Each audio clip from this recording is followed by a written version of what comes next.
আজ আপনাদের সঙ্গে শেয়ার করব দুর্দান্ত স্বাদের মুম্বাইয়ের মুচমুচে পকোড়ার রেসিপি। আপনারা এটা একবার দেখলে যে কেউ বানিয়ে নিতে পারবেন, মাত্র কয়েকটা উপকরণ, তাও আবার বাড়িতে থাকা উপকরণ দিয়েই। পকোড়ার আওয়াজটা একটু শুনে দেখুন।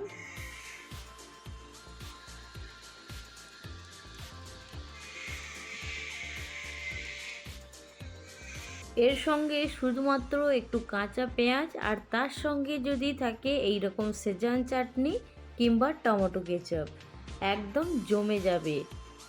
নমস্কার, কেমন আছেন সবাই? আশা করছি সবাই খুব ভালো আছেন, সুস্থ আছেন। মৌসুমি রকমারি রান্নাতে আপনাদেরকে আবারও একবার অনেক অনেক স্বাগত। প্রতিদিনের মতো আজও একটা দুর্দান্ত স্বাদের রেসিপি নিয়ে চলে এলাম আপনাদের কাছে। আশা করছি আপনাদের এই রেসিপি ভীষণ ভালো লাগবে। যখন হালকা খিদে লাগবে তখন কিন্তু ঝটপট এটাকে বানিয়ে নিতে পারা যাবে। একদম সহজ আর কম সময়ে কিন্তু বানানো যায়। তো চলুন আজকের রেসিপিটা ঝটপট শুরু করছি। আর যদি ভালো লাগে অবশ্যই একটা লাইক দিয়ে দেবেন। আজকে যারা প্রথম আমার চ্যানেলে ভিজিট করছেন, আপনাদেরকে যদি এই রেসিপির কোনো অংশ ভালো লাগে অবশ্যই আমার চ্যানেলটা সাবস্ক্রাইব করতে ভুলবেন না।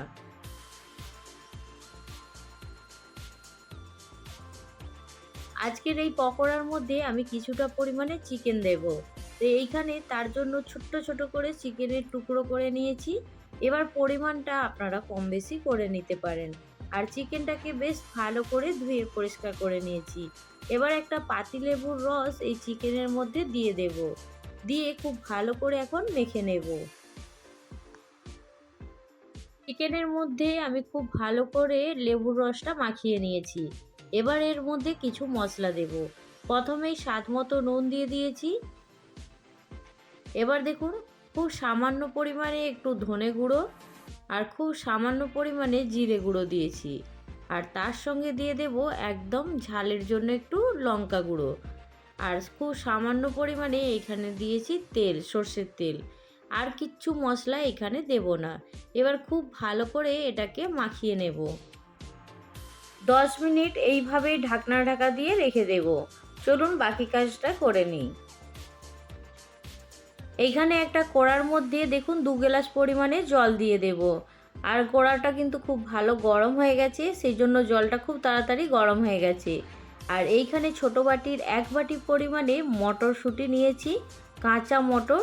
আর এই মটরটা আমি ফ্রিজে ফ্রোজেন করে রেখেছি, তাও আবার একদম সিম্পল পদ্ধতিতে। আপনারা চাইলে ভিডিওটা দেখতে পারেন। আর এইখানে দেখুন আমি অল্প পরিমাণে নুন দিয়েছি। তারপরে এই রকম ম্যাগি আমি 3 টুকরো নেব, নিয়ে এইখানে ভেঙে সুন্দর করে জলের মধ্যে দিয়ে দেব। দিয়ে একটু সেদ্ধ করব, তবে 80% সেদ্ধ করব।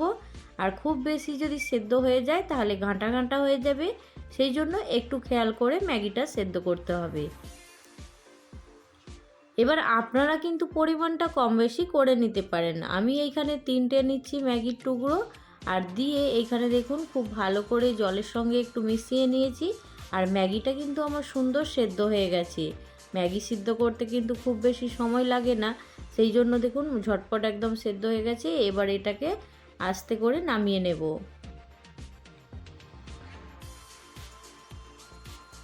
ম্যাগিটাকে জল ঝরিয়ে একদম সুন্দর করে জল ঝরিয়ে রেডি করে নিয়েছি। আর এইখানে দেখুন চিকেনটাও একদম রেডি হয়ে গেছে।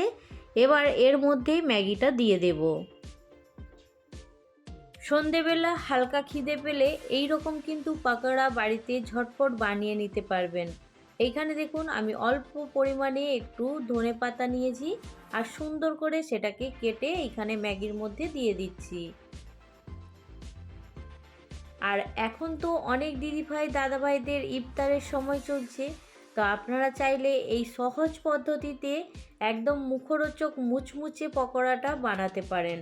আর এইখানে ধনেপাতাটা দেওয়ার পরে এবার এর মধ্যে দিয়ে দেব পেঁয়াজ কুচি। আর ঝালের পরিমাণের জন্য দিয়ে দেব একটু কাঁচা লঙ্কা। আর আপনারা ঝালের পরিমাণটা কম বেশি করে নিতে পারেন, পকোড়ার মধ্যে একটু ঝাল থাকলে বেশ ভালো লাগে। এবার এইখানে আমি 3 চামচ ভর্তি করে কর্নফ্লাওয়ার দিয়ে দেব। কর্নফ্লাওয়ারটা দেওয়ার পরে এবার এর মধ্যে 2 চামচ পরিমাণে দিয়ে দেব চালের গুঁড়ো। চালের গুঁড়ো আর কর্নফ্লোরটা দেওয়ার কারণে কিন্তু পকোড়াগুলো খুব মুচমুচে হবে। ঘন্টার পর ঘন্টা যদি রেখে দেওয়া হয় তাও কিন্তু এটা নরম হবে না। অবশ্যই কিন্তু একবার বানিয়ে দেখুন, বুঝতে পারবেন। তো এইখানে সব কিছু আমার দেয়া হয়ে গেছে। এবার দিয়ে দেব 1 প্যাকেট ম্যাগি মশলা। তো খুব বেশি কিন্তু মশলা লাগলো না, দেখতে পেয়েছেন। শুধু এইখানে ম্যাগি মশলা, কর্নফ্লোর আর তার সঙ্গে চালের গুঁড়ো নিয়েছি। আর চিকেনের মধ্যেও একদম কম মশলা দিয়ে মেখেছি। এবার খুব ভালো করে একসঙ্গে সব কিছু মিশিয়ে নেব। অল্প একটু জল নেব, জল দিয়ে খুব ভালো করে এটাকে এখন মাখিয়ে নেব।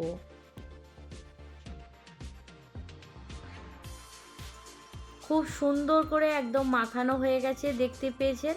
এবার এই রকমই ছোট্ট ছোট সাইজের পাকোড়াগুলোকে রেডি করে নেব। এখানে গ্যাস অন করে কড়ার মধ্যে দেখুন রিফাইন তেল দিয়ে দিচ্ছি। এবার তেলটাকে বেশ ভালো করে একটু গরম করে নেব। তেলটা যখন সুন্দর করে গরম হয়ে যাবে তারপরেই আস্তে আস্তে ছোট্ট ছোট করে পাকোড়াগুলোকে উল্টে পাল্টে লাল লাল করে ভেজে নিতে হবে। তো এইখানে দেখুন আমি পাকোড়াগুলোকে এখন সুন্দর করে তেলের মধ্যে দিয়ে দিচ্ছি। গ্যাসের ফ্লেমটাকে এখন লো টু মিডিয়ামে রেখেছি। দিয়ে একটু সময় নিয়ে পাকোড়াগুলোকে সুন্দর করে লাল করে উল্টে পাল্টে ভেজে নেব।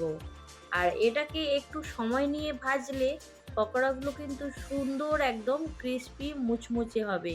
তো এইখানে দেখুন আমি এখানে 3 থেকে 4 মিনিট খুব ভালো করে ভেজে নিয়েছি।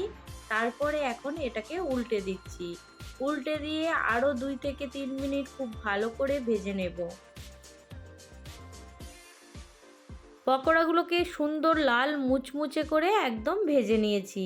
আর লাল মুচমুচে করে ভেজে নেওয়ার পরে দেখতে কেমন লাগছে দেখুন, অপূর্ব সুন্দর লাগছে কিন্তু দেখতে।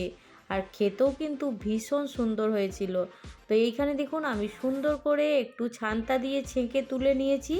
এক্সট্রা তেলটা যাতে ঝরে যায় তার জন্য নিচে টিস্যু পেপার দিয়ে প্লেটের মধ্যে তুলে নিচ্ছি।